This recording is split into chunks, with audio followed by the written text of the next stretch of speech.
The wind whispered through the towering trees as I set up my tent in the heart of the dense forest. The sun had dipped below the horizon, casting an eerie twilight over the campground. My friends and I had chosen this remote spot for our weekend camping trip, eager to escape the city and immerse ourselves in nature's tranquility. Little did we know, the tranquility would soon transform into a nightmare. As the night deepened, a chill settled in the air. We gathered around the crackling campfire, the flickering flames casting long shadows that danced like specters in the darkness. The forest seemed to come alive with mysterious sounds, rustling leaves, distant hoots of owls, and the occasional snap of a twig. We laughed off our unease, attributing the noises to the normal activities of nocturnal creatures. The fire's warmth did little to quell the growing sense of unease that gnawed at me.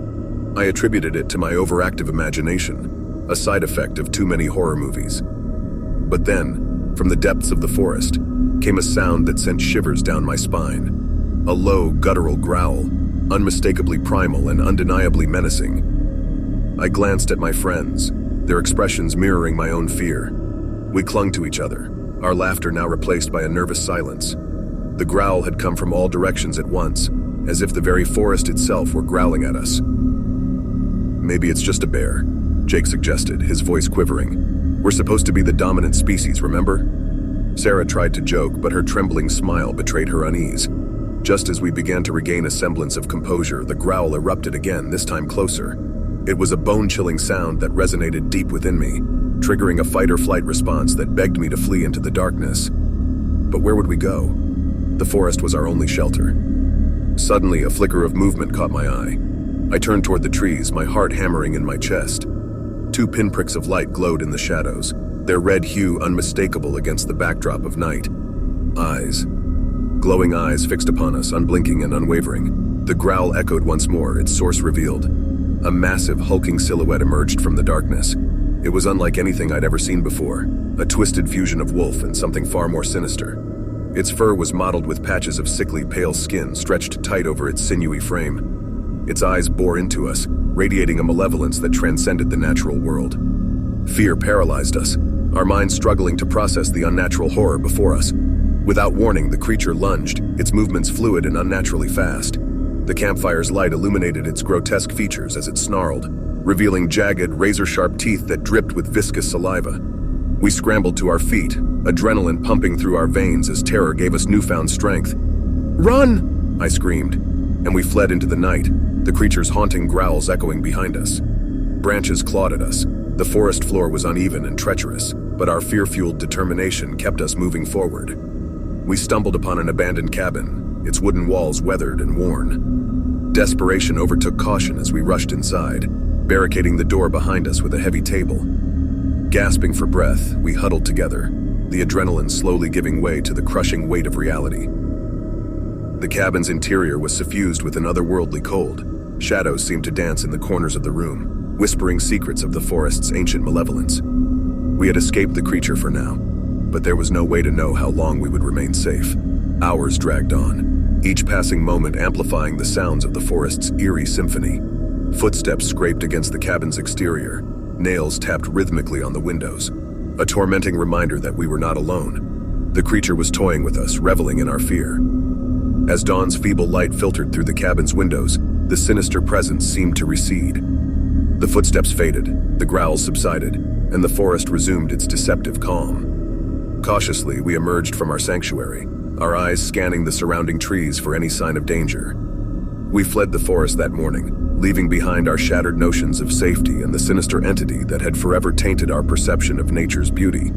The memory of those glowing eyes and the guttural growls haunted our nightmares, a reminder that there are forces in this world beyond our understanding. Forces that thrive in the darkness, waiting for unsuspecting souls to wander into their realm of terror.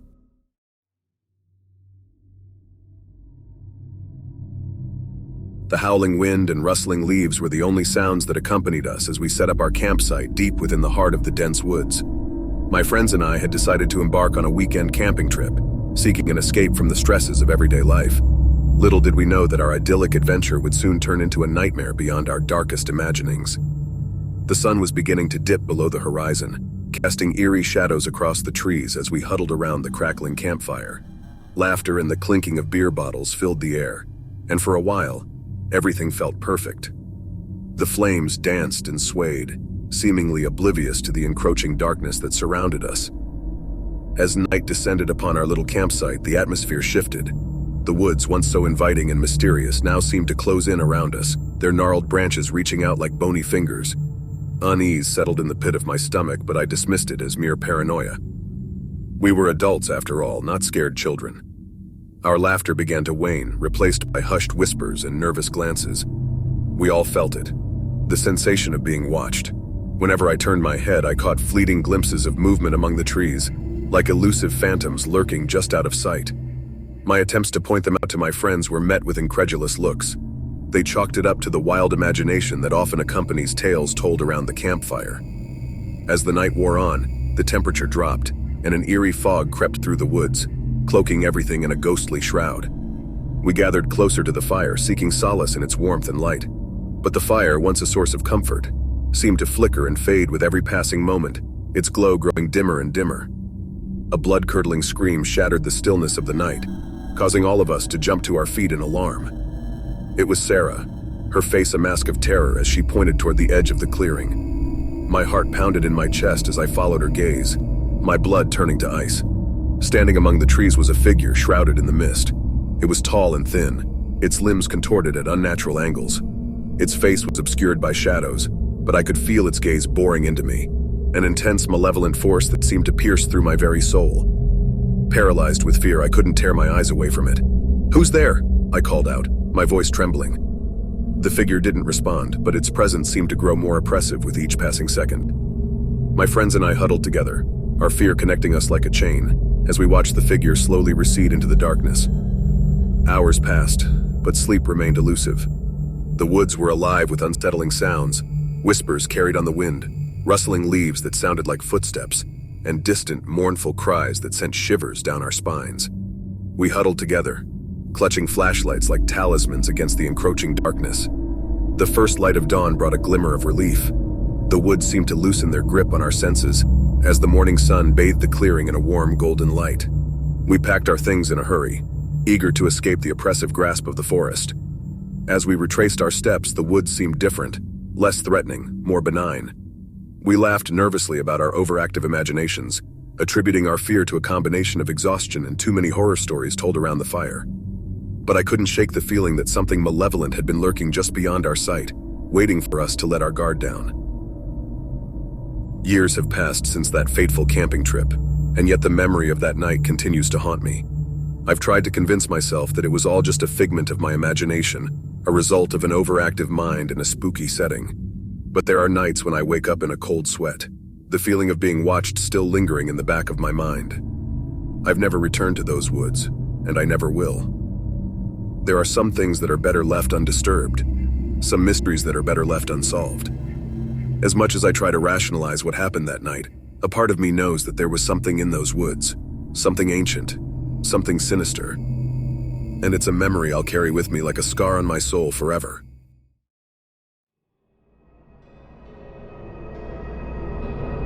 The wind howled through the dense trees, their skeletal branches reaching out like gnarled fingers.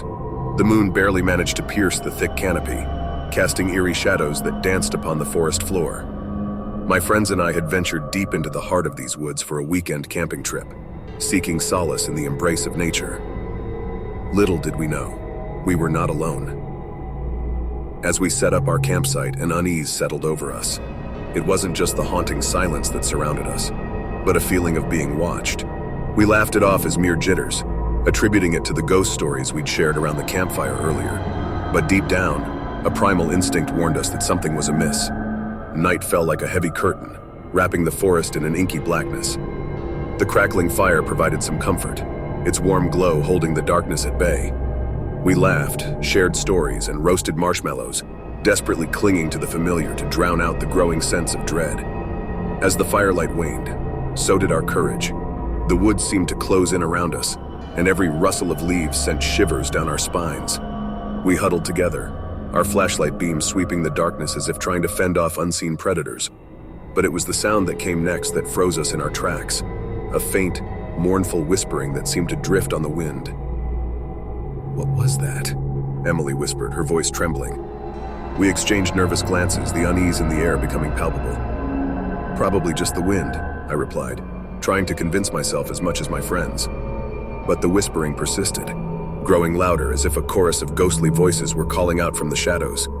Fear clutched at our hearts, and we clung to each other, our flashlights now dancing wildly in all directions.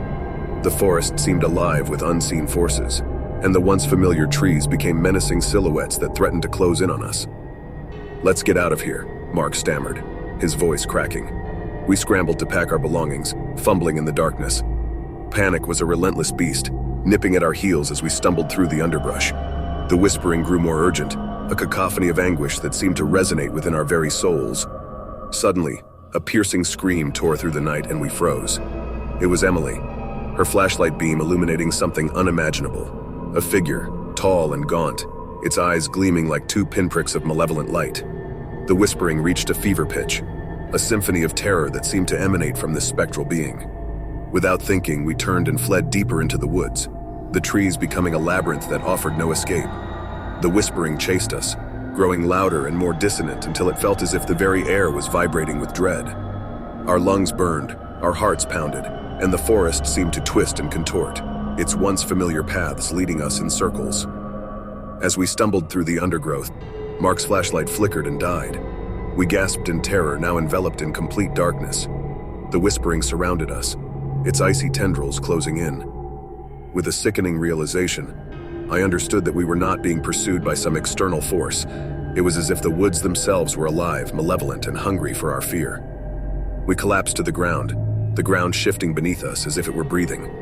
Emily sobbed uncontrollably, and I could feel my sanity slipping. The whispering had become a chorus of despair, echoing in my mind, melding with my own thoughts. It was as if the boundary between reality and nightmare had disintegrated. And then, just as suddenly as it began, the whispering ceased. The forest fell silent, and the darkness lifted. Our flashlights flickered back to life, revealing that we were back at our campsite. The fire crackled softly, casting its warm glow upon us. It was as if time had rewound itself, erasing the nightmarish ordeal we had just endured. But the memory lingered, an indelible scar upon our souls. We packed up our campsite in silence, the weight of what we had experienced too heavy to bear. As we emerged from the woods, the sunlight greeted us like an old friend, but the shadows of that night still clung to the corners of our minds. We never spoke of what had transpired, each of us silently acknowledging the terror that had bound us together. Our camping trip had become a descent into darkness, a dance with the unknown that had left us forever changed. And though the forest appeared innocent in the daylight, we knew the secrets it held, the whispering shadows that still haunted our dreams.